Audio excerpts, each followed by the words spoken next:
Hello, my name is Marshall Schenk, and this is the Proven Men Podcast.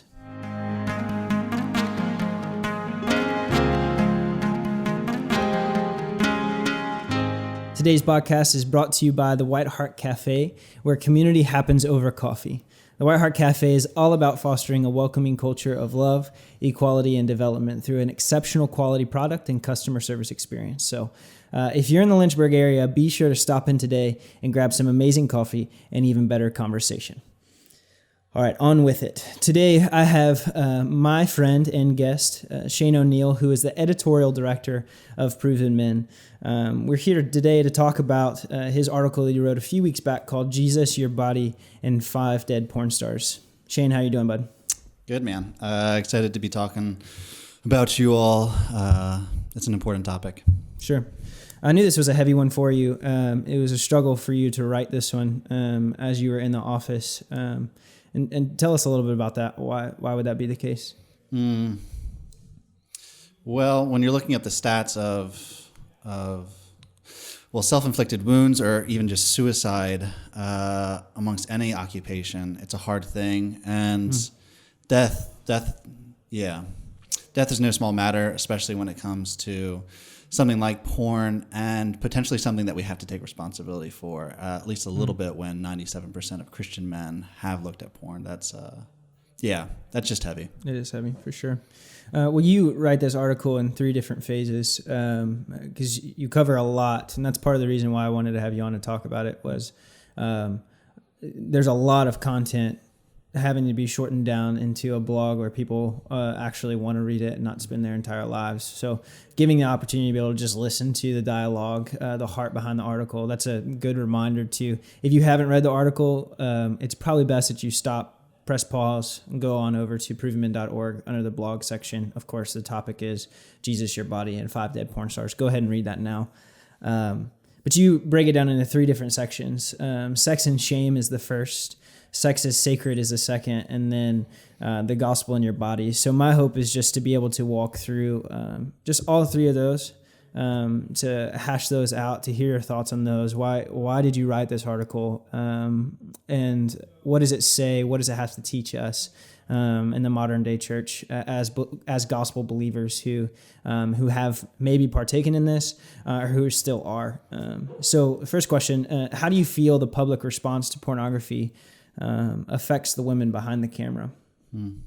Well, we know explicitly that at least one of these women committed suicide just because of how they were treated within the social strata. So that we know it plays immediately into this context. And when you've got 5 and 3 months, all because of drug overdoses or suicides, and they're in the business of pleasure. They're in the business of pleasure, yet they're taking their life, and so they're just properties there. We affect what's going on. Yeah, and you made an interesting point starting in the article. You said, after all, they make good money, and their job is to have as much pleasure as they can. So why suicide? And that alone, that starter, immediately grabbed my attention. Like, these are people. This is a world. This is a culture that we live in that says, take and eat if it's good, right? We live in a culture where in the 50s, the sexual revolution was based off of attacking these stale traditions, right? Moral traditions, to be able to say, like, why not? If it's fun, if it feels good, let's have at it. And it seems that this situation, it seems that what's going on in these past 3 months would point to that maybe seeking pleasure isn't the ultimate essence of like worth, value, and pursuit in life. Yeah, well, when it's causing you to kill yourself, I think we can come to that conclusion for sure. And you're right, happiness is an entitlement here in the West. And so learning to see ourselves a bit deeper is a big part of this article for sure. Absolutely. I did a little bit of research about this article because, just this topic of 5 dead porn stars in 3 months. And I don't know if this is the one that you were referencing and relating to and writing against or writing for, in relation to rather. But the New York Post had posted this article about this same topic and had a lot of quotes with women in the industry who were affected by the reality of this. And it was interesting because you essentially in the first part in Sex and Shame is saying you're calling men who have partaken in this, not just necessarily verbally abusing this one porn star, but really, if you're partaking in objectifying these women at this level, you should take some responsibility for their suicides, for their deaths. And I thought it was interesting because I decided, okay, under the comments of the New York Post article, I would go and look at some comments to see how people, the public, which everybody knows that typically comments under a video are not the best people. But it was just interesting that just 3 quotes to share. One person said, because they are drugged out of their minds. Right. So it posed a question, why is this happening essentially? And he says, or this person says, because they are drugged out of their minds, #whores. Also, who cares? I mean, that's just striking, right? Enough to like, that shakes me. Like, who cares? Who cares? And the second says, doesn't matter. 3 things for sure. You're born, you live, you die. So this feeling of, who cares? Because everybody's going to be born, everybody's going to live, and everybody's going to die. It doesn't matter, right, if somebody commits suicide or not, is what he's seemingly saying. And then last, with the username Beefy888 says, am I supposed to feel sorry for them? Yeah. And it seems like your article is, well, to the first question, who cares? You should. And am I supposed to feel sorry for them? Absolutely. Yeah. That's just heavy, Marshall. When we reduce ourselves to just supply and demand, right? And somebody else is the supply to my demand. You're going to run into stuff like that. And then you've got, a very post-Christian era where truth is relative and where morals don't really matter. And when you die, nothing happens. There's no responsibility. So this nihilistic approach to life where nothing matters, your life doesn't matter, it's not intuitive to me. It's not intuitive to the people I know, but there are people who are subscribing to it, living that way. And porn certainly works under that worldview model. And yet there's great tragedy that plays out within it. And I think the Christian community needs to respond to it. Right. Yeah. I mean, just an ethic of Christian belief is that human life matters. Yeah. Right. So yes, these women are making life choices that we would deem sinful. Yeah.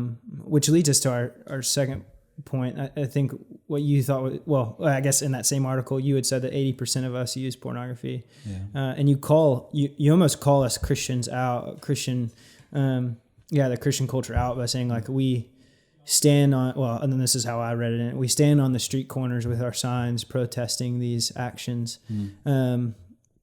Yet in our private home settings, we pursue them. Talk a little bit about that. I thought that was interesting that you'd drawn that out.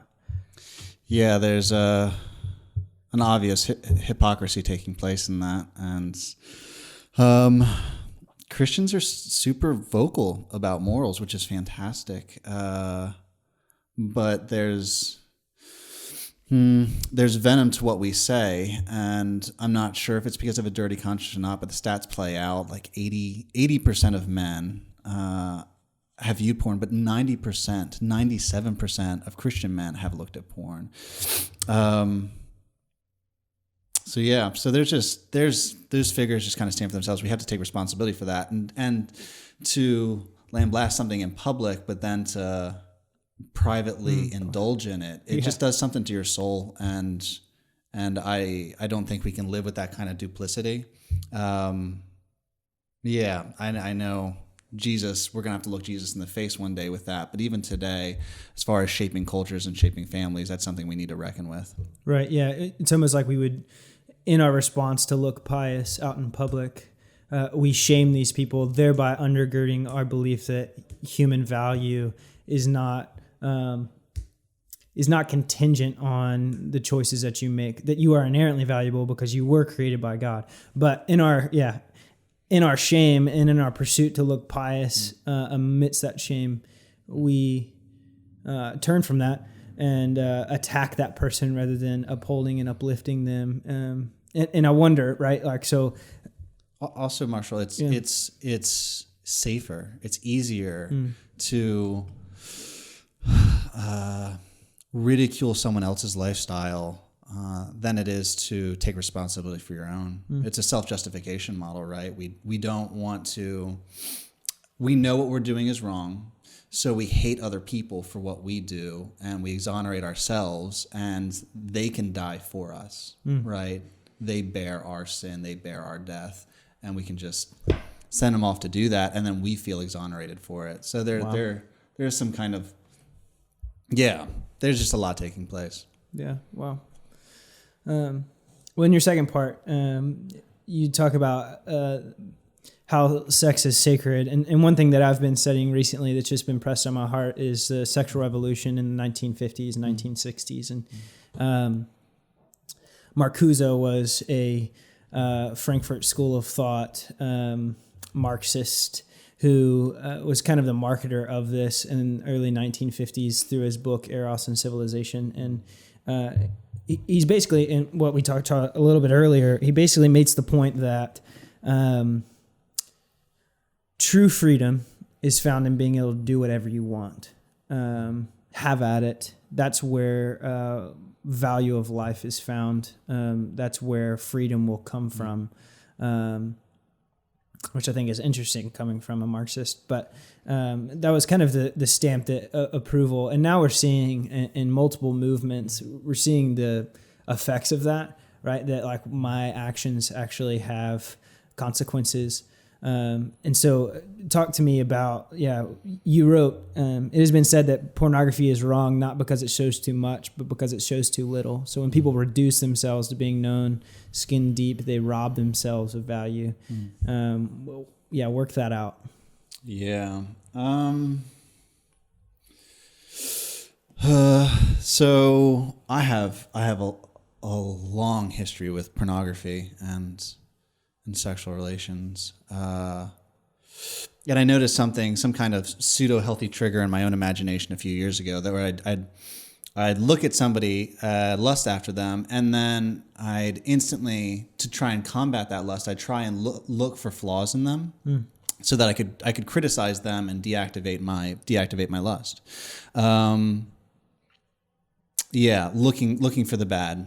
Yeah, and it took me a while to realize that we're beings that love beauty, and that there's an aesthetic to human beings, which is cool because the church has a long history with aesthetics and visuals that capture the imagination in holy ways, and that plays out with nudity. If you, in philosophy, there's an area of philosophy dedicated to aesthetics, and those who study are called aestheticians. And the difference between, an aesthetician would tell you that the difference between pornography and nude art is that nude art is intentionally trying to capture something deeper, showing that there's a beauty to the contours and to the reflection of man and woman, and it reflects God, or it reflects dignity, or it reflects value. So it's supposed to be a window into something deeper. Yeah. Whereas, I mean, with like the Sistine Chapel, you've got Adam and whatnot playing out, and there's just this beautiful scene. But pornography, it's an end for its own sake, right? So it's, here's the flesh and get off on the flesh, because there's nothing more at all, right? So that's again, aesthetics, especially Christian aesthetics, says there's beauty in the world, and so it points to a beautiful God. Whereas you see, the nudity in porn is Romans 1, where it just points to itself, and there's this degradation and devolution, if you will, playing out. Dehumanization. Yeah, for sure. Yeah, and I think that's evident too in just the rampantness of violence that you see in pornography today. I read that statistic. I'm gonna have to search for it, but yeah, a statistic making the point that like violence in pornography, that a study was done, and Mike Kunzinger had mentioned this in a forum the other night, that a study was done at Notre Dame, I believe he said, where they had the crowd watch pornography, and an overwhelming majority of that pornography was violent, right? It showed violence within that, and the response of the woman was not disdain or disgust, but rather pleasure. The woman in the in the film, yeah, or in the video that they had them watch. And so overwhelmingly majority of, and I know there's been a lot of really good work done to that end to figure out the level of violence and the percentages of violence. Yeah. I'll have to look that up soon. I'll probably put that in our notes at the bottom of this Show podcast, notes, yeah. but yeah, show notes. So, but yeah, so when I'm learning about sex through pornography, which was my story, right? At 14 years old, I grew up in a Christian home, kind of in and out of church. My parents were believers. I'm on the back of a school bus learning about sex for the first time in my life. And we can talk about the fact that I probably should have learned about healthy sex before I was even exposed to something like this. Yeah. But for the sake of our conversation, in those moments, I was learning that sex included violence. It included dehumanization. It included the end of intimacy within sexual act is just getting off. Yeah. Is just having an orgasm. Yeah. And so being a married man now, I can tell you that is so shallow. Yeah. It's so empty. It's so perverse and pervasive to what is actually the truth. Is actually playing out there. So I think you were spot on. I loved that. Absolutely loved that. I just to play that out a little bit with my own story, I started watching porn before I could physiologically respond to it. Wow. So we're captivated by beauty. And if we don't have a rich theology or even orthopathy in the way that we raise our children and the way that we Define orthopathy. Orthodox, right teaching, Yeah. orthopraxy, right praxis, and then orthopathy is right feeling, right emotional engagement, right soul engagement. And if I think that's aesthetics, that there's something that draws us to beauty, and if we don't have healthy outlets for beauty, right. and we don't have a healthy comprehensive explanation for beauty, then beauty in and of itself will be the end. And that really is what's playing out there in Romans 1, that God is the ultimate beauty and the ultimate value, and he made things beautiful and valuable. And then man looked to those beautiful, valuable things and stopped looking past them to see the ultimate value and beauty in God. And they just started worshiping themselves, and they just debased and fell and fell and fell. And here we are today. Yeah, absolutely. Wow. And I'm going back to Mike Kunzinger. He had made that point the other day, that one way to combat pornography and the use of pornography is to simply replace those things that you find beautiful in the world, right? Like go on a hike, right? Like taking a sunrise. Yep.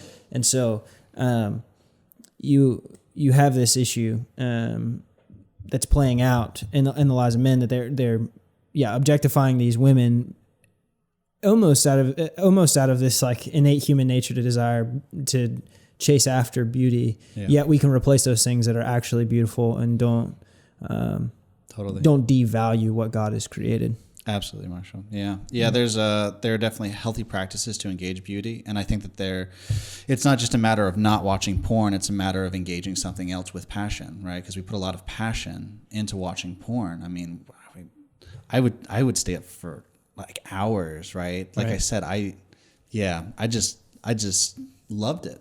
I just loved it. Yeah. And so replacing that love with another love and learning to fall in love with hiking, with nature, right? With even exercise, with those things that engage your chemicals as well as your fascination. Yeah, absolutely. I want to talk a little bit more about the cost, right? So when reading this article, you had mentioned the Me Too movement. You said the one thing the Me Too movement has shown us is that it's shown us a lot. and it's shown us a lot, is that sexual interaction is uniquely holy. And when it's abused, it can rupture a nation when it's done right. And so that reminded me of an article that Matt Walsh had written titled The Ridiculous Sex Assault Allegations Against Aziz Ansari. And he makes the statement here that I'm not sure I agree with, but he says that proves that the Me Too movement is a witch hunt. And so just a little background story. Have you heard of it? Have you heard of this story at all? Which story? The Aziz Ansari situation with the Me Too movement.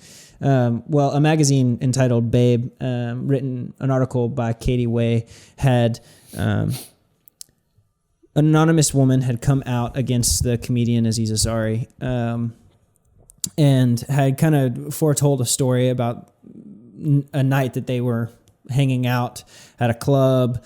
I maybe get some of this wrong, so don't quote me on it, but hanging out at a club, they go back to his house after a night of drinking together. And then through that process, the story gets pretty odd. There's there's sexual acts done to one another. She had said like, no, I don't want to have sex. He said, that's fine. He had alluded to the fact that he would like more oral sexual acts done to him. So he asks, she acquiesces to these actions, and it's this back and forth, really odd scene that you see play out. And when she's ready to go home, right, he calls her an Uber, and then he says, that's fine, go home. And so one thing's for certain, like, he's a jerk, right? Like, Sure. Absolutely, 100%.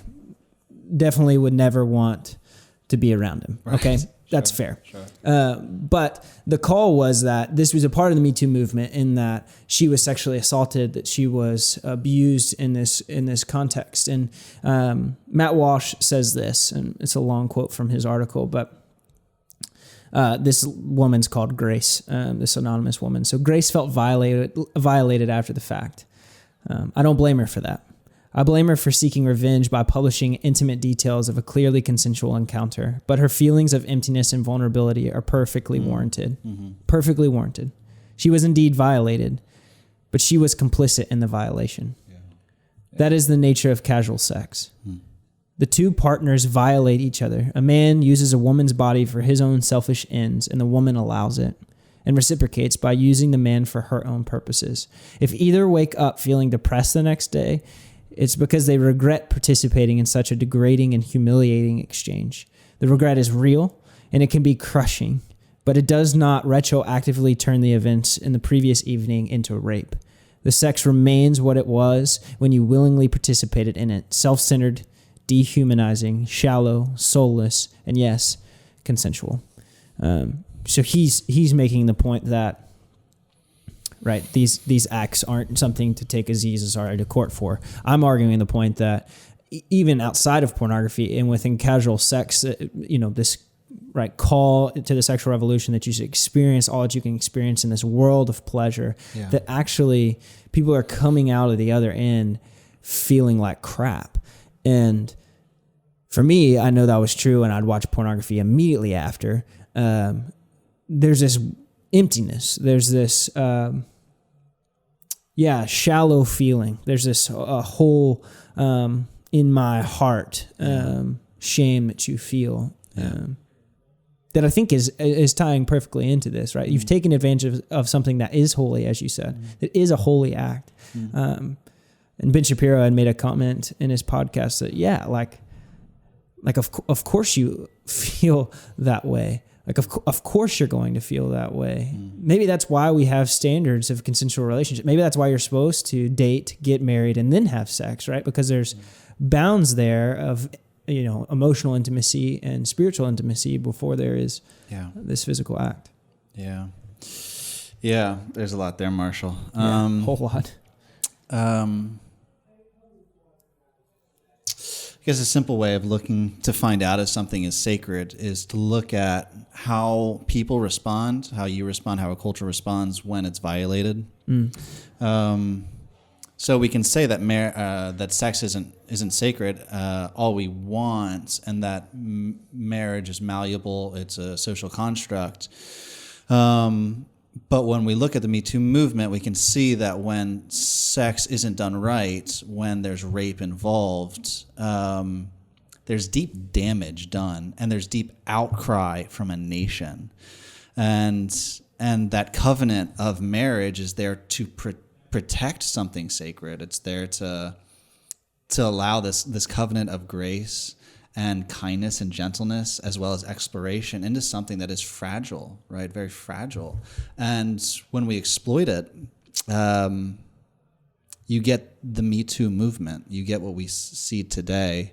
So I think it unfortunately shows that sex is sacred and meant to be taken very, very seriously. Yeah, I mean, it's sad that we have to see it in this framing, but I think it's important to realize what we are seeing. So that's interesting, because we can have two different conversations with two different audiences. So if I'm speaking to Christians, right, Christian men who are partaking in pornography, that's an easy conversation of why you should stop, because the same moral framework is built in to where we can have that conversation, right? Like we can have that conversation on the same grounds. How would you, in that sense, speak to somebody who doesn't have the same worldview, who doesn't have the same moral understandings as we do as Christians, to implore them that this is something that can actually harm them? Like, how would you do that? Yeah. So Thomas Aquinas had a really nifty way of looking at the image of God. He said that the image of God in a human being is their ability to see God, and whether that be through morals, or through purpose or value, or through design. It could play out a bunch of different ways. But specifically in this situation, I really actually would, and I have several times before walked people through the indignation of rape. I don't know, and I've never met somebody who has said publicly that rape is okay.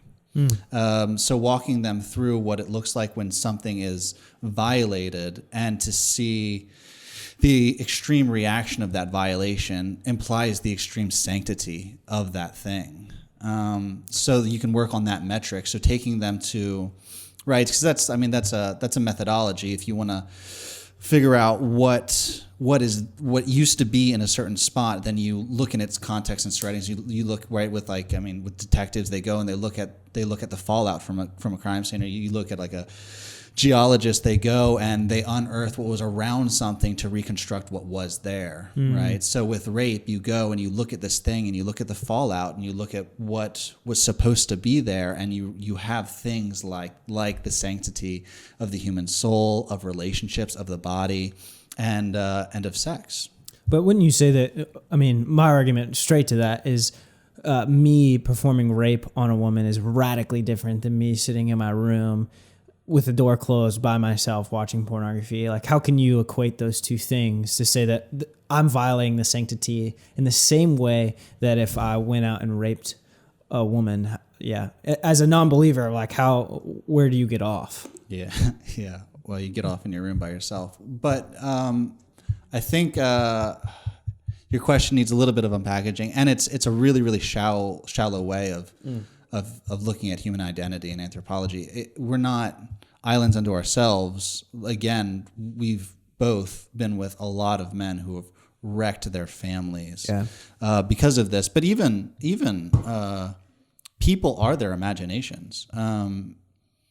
Imaginations are a big deal. They help us envision the day. They help us understand who we are, who the people around us are, their value, how to interpret them, how to approach them. So if we're spending the most passion that we can, taking advantage of people in our imaginations. Wow, yeah. That is we're just raping people in our imaginations, and we're saying and we're saying it's fine because it doesn't need to be consensual. Right. But you're just doing it in their imaginations, and then all of a sudden we're playing it out in the public stratosphere, Right. and it's just wrecking stuff. Right. And I think it's evident that, the things that you imagine long enough will come true, right? Yeah. And yeah, again, I mean, it starts with reducing yourself to that, and then reducing other people to that. So, I mean, it's a self-abuse that then its cascades into social abuse. Yeah, which leads us to our last point really well. The last part of the article that you wrote was the gospel and your body. And you start this section asking a simple question: what does Jesus have to do with your body? And this is a lot. This is a whole lot packed into. This is like, you could write a dissertation about this in 238 words, unpacking what we're talking about here, and you did it well, I think, in 338. But yeah, this is really where the rubber meets the road, right? When I'm asking why does it matter biblically? This is where you unpack that. So you had said that what Jesus did with his body matters. So what we do with our bodies matter. Yeah. Unpack that for us. Yeah, you're right. You're right. There's a lot It's so there. impressive. Let's see. So the Gospels are oriented around what Jesus did with his body, right? He was incarnate, right? So he came in the body. He was baptized. He was physically baptized. These are major markers as you read. He's physically led into the wilderness to be tempted for 40 days. He physically fasts, right? He goes without water, without food. He touches people, right? So you got like the Messiah. He's all powerful. He could wave his hand over a multitude, but he decides to touch every single one of them. He touches them. He touches their body. To heal them, right? It's incredible. Yeah, to wow. heal them. So that level of intimacy is just worth noting. But then the Gospels all stress that Jesus was physically tried, physically crucified, and then physically resurrected. And the Nicene Creed takes up all of these themes, what Jesus did with his body. And then you see Paul. I mean, Paul picks up on this kind of this theme of what Jesus did with his body matters for our body, and he uses that to create a sexual ethic. So he literally goes from Christology to sexual ethics, right? Where you've got there in 1 Corinthians 5, 6, 7, God talking, like Paul's talking about the significance of our bodies, not necessarily what you shouldn't do with your body, but what the value your body now has. Wow, yeah. It's amazing that we're organs of Christ. We're members of Christ. We're God's temple. We're God's home, right? He lives inside of us. So can we really take that then and bind it, right, with a prostitute? Can we bind it in sexual acts? And he's just going from Christ to sexual ethic, and that plays out in 1 Corinthians 15, where he literally articulates what Jesus did with his body, and then ends that chapter with talking about the resurrected body. So you see that play out in the Gospels, you see that play in the Nicene Creed, and then you see that play out in Paul's theology and his sexual ethic. It's something that's striking for me, who works for a sexual integrity ministry that's aiming towards getting help for Christian men through the means of the local church, is in 1 Corinthians, it should not, like, these things should not even be named among you. Like, these things should be so far from the reality of Christian walk in the church that it shouldn't even be named. Like, and what's going on is we've got statistics that literally say that 97% of Christian men have looked at pornography, right? And 32% of Christian men under the ages of 18 and 30 think that they are addicted to porn, right? Like, and these are evangelical Christians, right? Like, these are men who ascribe to this. And the call is that it must not even be named among you. Yeah. And you see the depravity through this just riddled the church. As Whaler would say, like a cancer, infects the body. Yeah, I think there's a lot more to being masculine and being feminine than guys having locker room talk and being proud of it, and then females having to like put up with it, having to deal with it. I think there's a strength to masculinity that allows us to weep with those who weep, to hold those who are broken without them being worried if we watched porn the night before. And likewise with women, I have a friend and so I have these two friends. I was hanging out with them, and the guy was talking about previous relationships with women, and it wasn't crass per se, but he was flaunting it, and as if it is something he needed pity for, some kind of badge of honor. I'm not sure, but my friend, she stopped him. She said, "Hey, that makes me really uncomfortable. Can you stop?" And then he laughed, and she said, "No, I actually, I need you to stop. If you want to talk about it, we can do that later." And it was soft but firm, and it showed me a side to femininity and what women can do and contribute with strength and power to really exhort and confront their brothers in these kinds of situations. Because there's a way of confronting that does damage, but there's a way of confronting that really is out of love. Yeah, I love the way that you end this article. Let's take responsibility. Let's step into the light. No more settling. No more misrepresenting.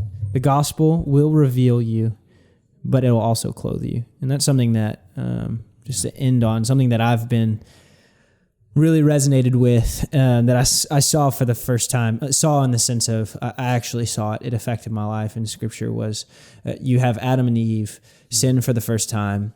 They're hiding. They realize they're naked. They realize they're vulnerable. They run and they hide. Yeah. And not only does God seek them out, right? So not only does God say, "Hey, where are you? I still want to commune with you." Like, right? He's not ignorant to the realities of what's going on in his universe that he's just created, and he seeks them out and says, "Hey, where are you?" And Adam says, to some degree, paraphrased here, but I'm hiding because I realized I was naked, and God said, "Who told you you were naked?" And the next act is something that's been so remarkable that resonates. The gospel will reveal you, but it will also clothe you. Is he slaughters a creation that he just created, an animal that he loves, that he valued, that he cherished enough to take the time to create, that Adam previously named. And I don't know if you're a hunter or if anybody listening to this has hunted, but skinning a deer or an animal in general is something that's like very, very intimate, something that is not necessarily a fun thing to do. It looks violent, but it's very intimate. You've got this moment where the creator of this animal slaughters it on behalf to clothe, to wrap in warmth and comfort, right? Amidst their shame, amidst their sin, he slaughters his creation. You see that play out later with Christ, obviously, as you see the Son of Man, you see the Son of God go to the cross, and he's naked and shamed for all the world to see. And then he takes that to the grave. So to say that he takes our nakedness and our shame, looking at that and looking at how even disgusting the cross is, and it's beautiful for that reason, because Jesus says, "This is how you look. This is how shamed you are, and I'm going to take it to the grave. I'm going to kill it for you because you can't kill it yourself, and I'm going to resurrect and clothe you with something else." And you see Paul pick that theme up in 2 Corinthians 5, where he says, "Not that you would be further unclothed, but that you'd be further clothed." And then, obviously in Revelation, we get those garments that reflect who we are. They reflect our deeds. They reflect our relationship with Christ for all of eternity. Yeah, clothed in your righteousness. Yeah. So that I no longer have to act, right? That's good. That's really good. Well, Shane, I think we found ourselves at the end here, and I really appreciate you taking the time to do this. I know it was a heavy article. I know it's heavy to talk about, and I really appreciate you being able to take the time to write that down, share with us, and to spend this time now to unpack it a little bit. For sure. It's great to be with you guys.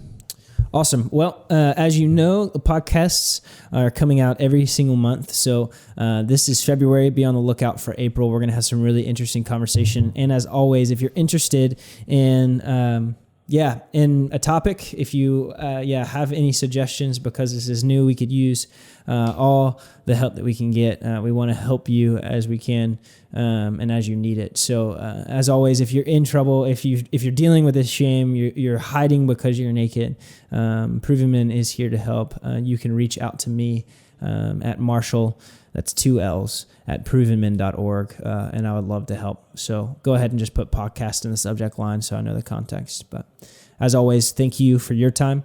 We love you, and we'll see you next month.